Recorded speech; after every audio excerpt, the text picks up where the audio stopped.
Naglabas ng matapang ngunit makabuluhang pahayag ang actress na si Nadine Lustre tungkol sa mga isyong matagal na niyang dinadala sa kanyang isip at damdamin.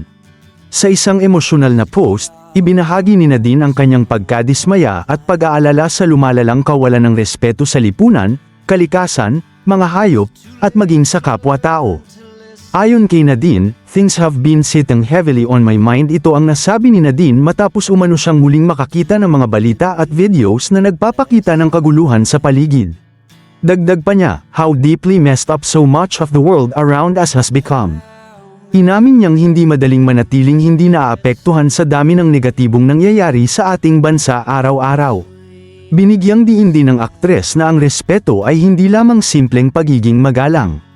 Para sa kanya, ito ay isang consciousness o kamalayan sa paraan ng pakikitungo sa mundo at sa ibang nilalang. Ani pa niya, mahalagang maunawaan ng tao na we are not above anyone or anything else here. Isa sa mga partikular na tinukoy ni Nadine ay ang umano'y hindi magandang pagtrato ng ilang turista sa mga lokal sa isla kung saan siya naninirahan. Ikinwento niya ang mga insidente ng entitlement, agresyon, at kawalan ng konsiderasyon sa mga komunidad na matagal nang naninirahan doon bago pa man dumating ang turismo. Ayon sa aktres, masakit makita na tila ginagawang temporary playground lamang ang isla habang ang mga lokal ang siyang naiipit at nagdurusa sa epekto nito. Hindi rin nakaligtas sa kanyang puna ang pamahalaan.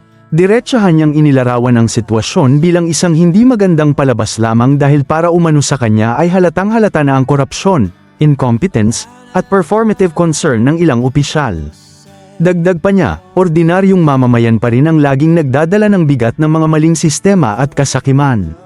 Bukod dito, nagpahayag din si Nadine ng matinding pag-aalala para sa kalikasan. Tinuligsa niya ang patuloy na pagputol ng mga puno sa ngalan ng development at progress. Bagay na para sa kanya ay taliwas sa tunay na kahulugan ng pag-unlad.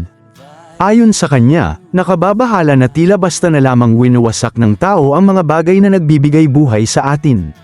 Naging emosyonal din ang kanyang mensahe para sa mga hayop na nakararanas ng kalupitan. Aniya, maraming inosenteng nilalang ang patuloy na sinasaktan at binabaliwala na para bang wala silang halaga dahil lamang hindi nila kayang magsalita tulad ng tao. Sa huling bahagi ng kanyang post, nanawagan si Nadine Lustre ng mas malalim na mindfulness, awareness, compassion, at respeto, hindi lamang para sa kapwa-tao kundi pati sa komunidad, kalikasan, at mga hayop.